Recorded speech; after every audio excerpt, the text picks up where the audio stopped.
Um artista da fome. Franz Kafka.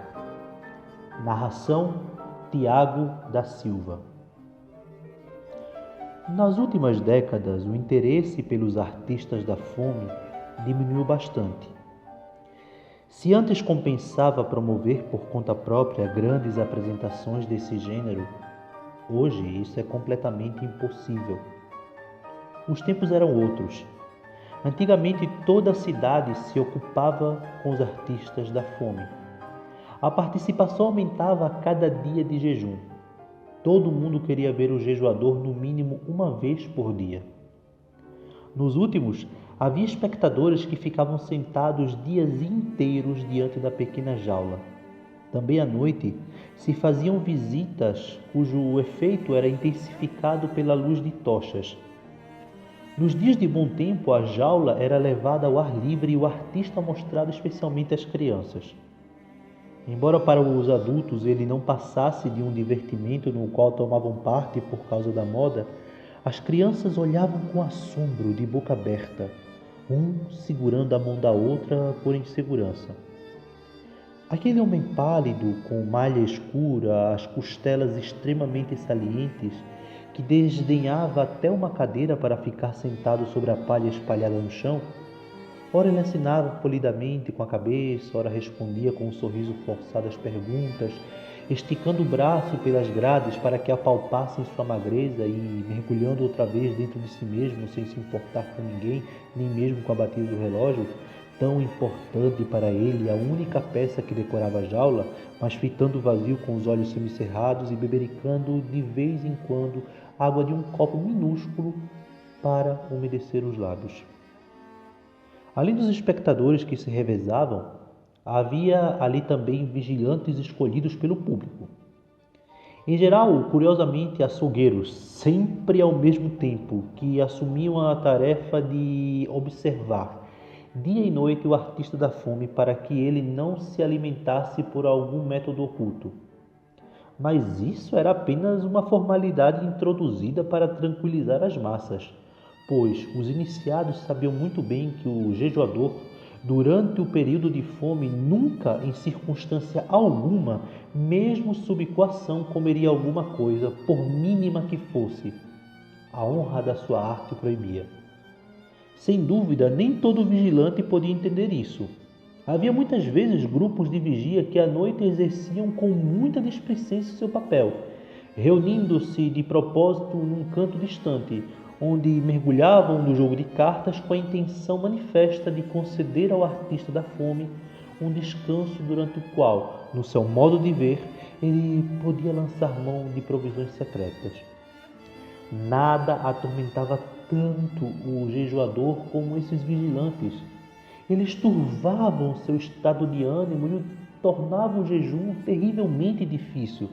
Às vezes, superando a fraqueza, ele cantava enquanto tinha forças no período de vigia, para mostrar às pessoas como era injusto suspeitarem dele.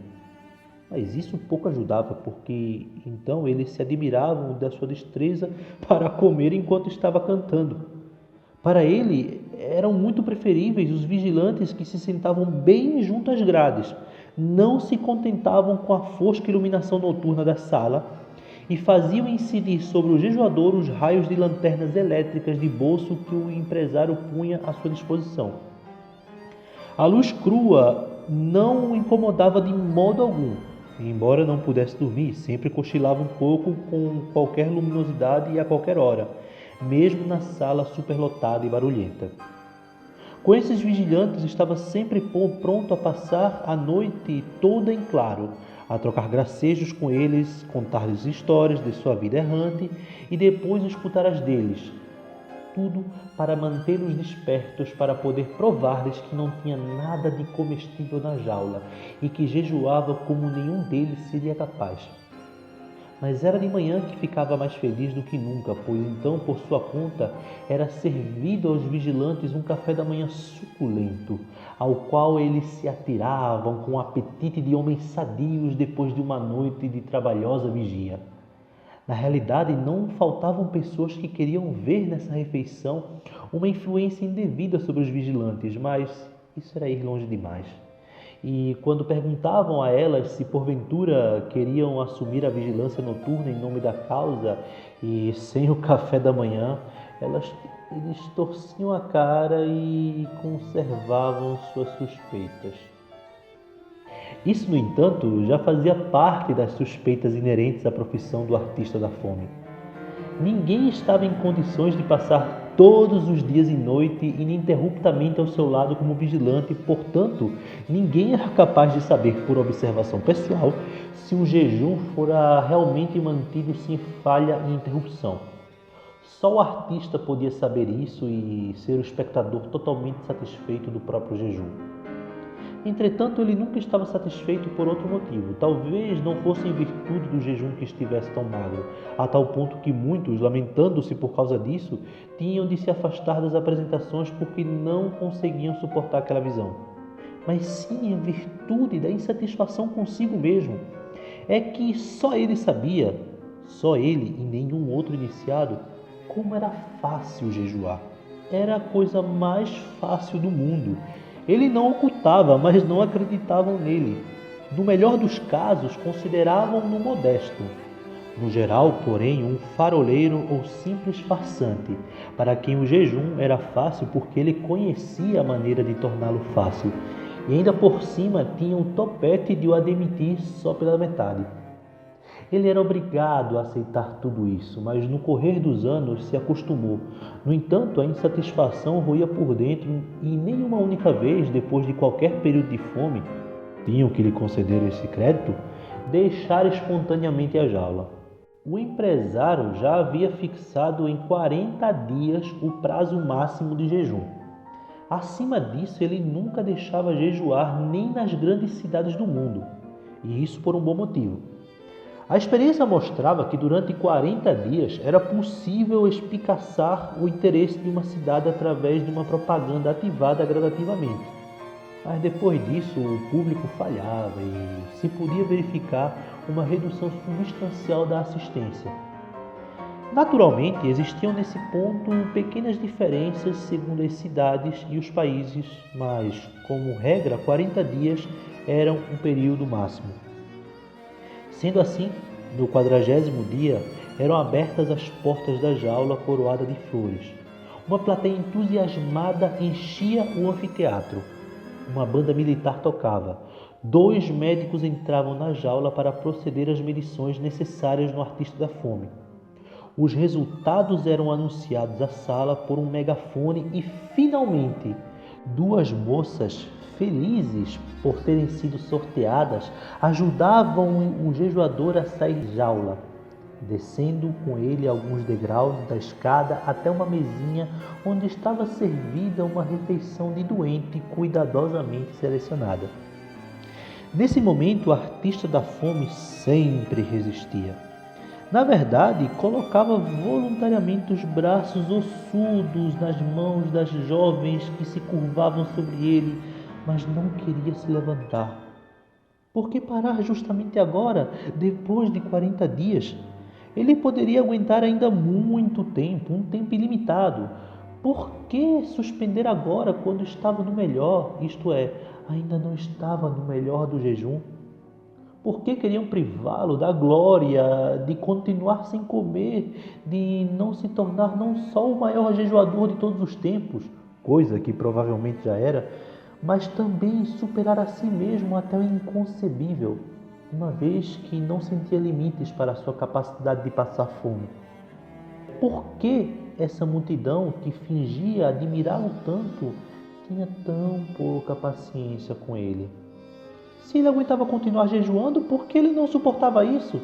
Além do mais, ele estava cansado, bem assentado sobre a palha e devia endireitar o corpo todo e caminhar até a comida. Só de pensar nela sentia náuseas, cuja exteriorização, porém, ele reprimia a custo só em consideração às damas. E erguia a vista para os olhos das moças, na aparência tão amável, mas na verdade tão cruéis, e balançava a cabeça excessivamente pesada sobre o pescoço fraco. Mas então acontecia o mesmo de sempre. O empresário chegava e, sem dizer uma palavra, a música tornava qualquer discurso impossível, levantava os braços sobre o artista da fome, como se convidasse o céu a contemplar sua obra sobre a palha, este mártir digno de compaixão, que o artista da fome de fato era, mas num sentido muito diferente. Agarrava-o pela cintura delgada com um cuidado exagerado, como se quisesse fazer acreditar que tinha que lidar aqui com uma coisa muito quebradiça, e não se sacudir um pouco às escondidas, de tal forma que o artista da fome balançava descontrolado de um lado para o outro com as pernas e o tronco, entregava-o a jovens que nesse interim tinham ficado mortalmente pálidas. Aí então o jejuador tolerava tudo, a cabeça caía sobre o peito como se tivesse rolado para lá e ficasse ali sem explicação. O corpo estava esvaziado, as pernas, para se sustentarem, apertavam-se uma contra a outra na altura dos joelhos, raspando o chão como se ele não fosse o verdadeiro. Este elas ainda procuravam. E o peso inteiro do corpo, embora bem pequeno, recaía sobre uma das damas que, buscando ajuda com o fôlego entrecortado, não tinha imaginado desse jeito a missão honorífica, esticava o mais que podia o pescoço para livrar-se pelo menos o rosto do contato com a artista da fome. Mas depois, como não conseguisse e a companheira mais feliz que ela não ia ao seu socorro, contentando-se em transportar a mão trêmula do jejuador, esse pequeno feixe de ossos, sobre o riso deliciado da sala, rompia no choro e precisava ser substituída por um criado havia muito tempo preparado para isso. Em seguida vinha a refeição, na qual o empresário fazia o artista da fome engolir alguma coisa durante um semissôno de desmaio, em meio a uma conversa divertida que devia desviar a atenção do estado do artista. Depois era erguido um brinde ao público, supostamente soprado pelo jejuador ao empresário. A orquestra reforçava tudo com uma grande fanfarra, as pessoas se dispersavam e ninguém tinha o direito de ficar insatisfeito com o acontecimento. Ninguém, a não ser o artista da fome, só ele, sempre. Assim viveu muitos anos, com pequenas pausas regulares de descanso, num esplendor aparente, respeitado pelo mundo, mas apesar disso, a maior parte do tempo num estado de humor melancólico, que se tornava cada vez mais sombrio, porque ninguém conseguia levá-lo a sério. Aliás, com que poderia ser consolado? O que lhe restava desejar? E se alguma vez uma pessoa bem intencionada se compadecia dele e queria explicar que sua tristeza provavelmente vinha da fome, podia acontecer, em especial no estágio avançado do jejum, que respondesse com acesso de fúria e começasse a sacudir as grades como um animal, para susto de todos. Mas para esses estados, o empresário dispunha de um castigo que gostava de aplicar. Desculpava o artista perante o público reunido. Admitia que só a irritabilidade provocada pelo jejum, facilmente compreensível por pessoas bem alimentadas, tornava perdoável o comportamento do jejuador. Nesse contexto, acabava se referindo também à afirmação do artista da fome, igualmente merecedora de um esclarecimento, de que poderia jejuar muito mais ainda do que jejuava. Elogiava a elevada ambição, a boa vontade, a grande negação de si mesmo, que sem dúvida estavam contidas nessa afirmação, mas depois procurava refutá-la para simplesmente, mostrando fotografias que eram vendidas naquela hora, pois na imagem se via o artista da fome no 40º dia de jejum, quase extinto de inanição. Essa distorção da verdade, de resto bem conhecida, mas sempre enervante, era demais para o jejuador. O que era consequência do encerramento prematuro do jejum se apresentava aqui como sua causa. Era impossível lutar contra essa incompreensão, contra esse mundo de insensatez. Embora sempre tivesse ouvido de boa fé o empresário, quando as fotografias apareciam, ele largava das grades da jaula, às quais estivera ansiosamente grudado, e afundava outra vez na palha, soluçando. E então, o público, acalmado, podia aproximar-se e examiná-lo. Quando as testemunhas se recordavam dessas cenas, alguns anos mais tarde, muitas vezes não compreendiam a si mesmas, pois nesse meio tempo interveio a virada já referida. Isso aconteceu quase de repente, devia haver motivos mais profundos, mas quem iria se preocupar em descobri-los? Seja como for, o mimado artista da fome se viu um dia abandonado pela multidão ávida de diversão que preferia afluir a outros espetáculos. O empresário percorreu novamente com ele meia Europa para ver se aqui e ali não se reencontrava o antigo interesse, tudo inútil, como se fosse por um acordo secreto. Em toda parte havia se estabelecido uma repulsa contra o espetáculo da fome.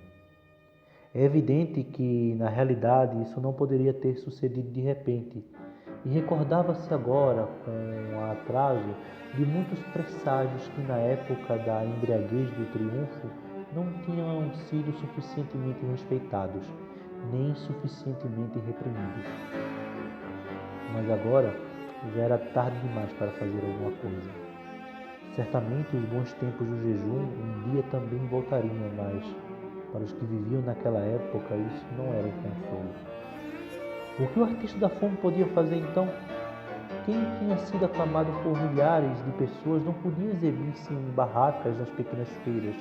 E para adotar outra profissão, o artista estava não só muito velho, mas sobretudo entregue com demasiado fanatismo ao jejum. Sendo assim, ele demitiu o empresário, companheiro de uma carreira incomparável, e se empregou num grande circo. Para poupar a própria suscetibilidade, nem olhou as condições do contrato. Um grande circo com seus inúmeros homens, animais e aparelhos que sem cessar se recompõem e se completam, pode utilizar qualquer um a qualquer hora, mesmo um artista da fome, naturalmente, se as pretensões dele forem modestas. Além disso, neste caso particular, não era apenas o próprio jejuador a ser engajado, mas também o seu nome antigo e famoso. De fato, não se podia dizer, dada a peculiaridade da sua arte, que com o avanço da idade não diminuía, que o veterano artista, passado o auge da sua capacidade, queria se refugiar num ponto tranquilo do circo. Pelo contrário, o artista da fome garantia que jejuava tão bem quanto antes e que era perfeitamente digno de fé. Afirmava até que se o deixassem fazer sua vontade, e isso lhe prometeram logo, desta vez ia encher o mundo de justificado espanto, uma declaração, contudo, que só provocou um sorriso nos especialistas, cientes do espírito da época que, no seu zelo, o artista da fome facilmente esquecia. Mas, no fundo, o jejuador também não deixou de perceber as condições reais e considerou naturalmente que ele não fosse colocado com sua jaula. Mas, no fundo, o jejuador também não deixou de perceber as condições reais e considerou natural que ele não fosse colocado com sua jaula como número de destaque, no centro do picadeiro, mas sim fora, no lugar, aliás, bastante acessível, situado perto dos estábulos. Cartazes grandes e coloridos emolduravam a jaula, anunciavam o que podia ser visto nela. Quando o público, nos intervalos do espetáculo, se comprimia junto às estrebarias para visitar os animais, era quase inevitável que passassem diante do artista da fome e parassem um pouco. Talvez permanecessem ali por mais tempo se a multidão que vinha atrás, sem entender aquela parada no meio do caminho aos estábulos, não tornasse impossível uma observação mais prolongada e tranquila. Esse também era o motivo pelo qual o jejuador tremia ao pensar naquelas horas de visita que naturalmente desejava como meta da sua vida. Nos primeiros tempos, mal podia esperar os intervalos entre as apresentações. Encantado, dirigia o olhar à multidão que se aproximava, até que logo, nem mesmo o auto-engano mais pertinaz e quase consciente resistia às experiências, se convenceu de que o objetivo daquelas pessoas era sempre, sem exceção, visitar os estábulos. O mais belo continuava sendo essa visão à distância, pois assim que os visitantes se aproximavam dele, ensurdeciam-no aos gritos e xingamentos de dois partidos que sem cessar se formavam. Daqueles que queriam vê-lo confortavelmente, tornou-se em breve o mais penoso para o artista da fome, não por compreensão, mas por capricho e teimosia, e o daqueles que queriam ir diretamente às estrebarias.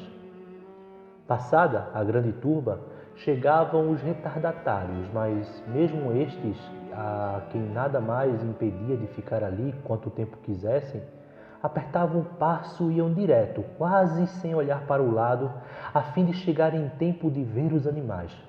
E não era um acaso muito frequente que um pai de família viesse com seus filhos, apontasse o dedo para o jejuador, explicasse em detalhes do que se tratava, contasse coisas de anos passados, quando presenciara apresentações semelhantes, mas incomparavelmente mais grandiosas, e as crianças, em vista do seu preparo insuficiente na escola e na vida, continuavam sem entender o que significava para elas passar fome, mas trariam no brilho dos seus olhos perscrutadores algo dos novos tempos vindouros e mais clementes.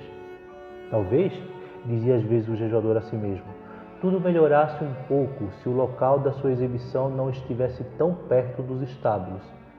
Então a escolha seria mais fácil para as pessoas, sem falar que as exalações das estrebarias, a inquietação dos animais à noite, o transporte dos pedaços de carne crua para as feras, os rugidos durante a alimentação o feriam e deprimiam constantemente.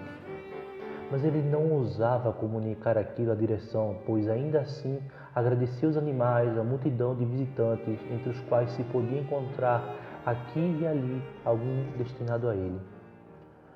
Como saber em que lugar o esconderiam se ele quisesse lembrar aos outros sua existência e, com isso, pensando bem, que era apenas um obstáculo ao caminho dos estábulos? De qualquer forma, um pequeno obstáculo, um estorvo que se tornava cada vez menor. As pessoas acostumavam-se à estranheza de querer chamar a atenção para um artista da fome nos tempos atuais, e esse hábito lavrava a sentença contra ele.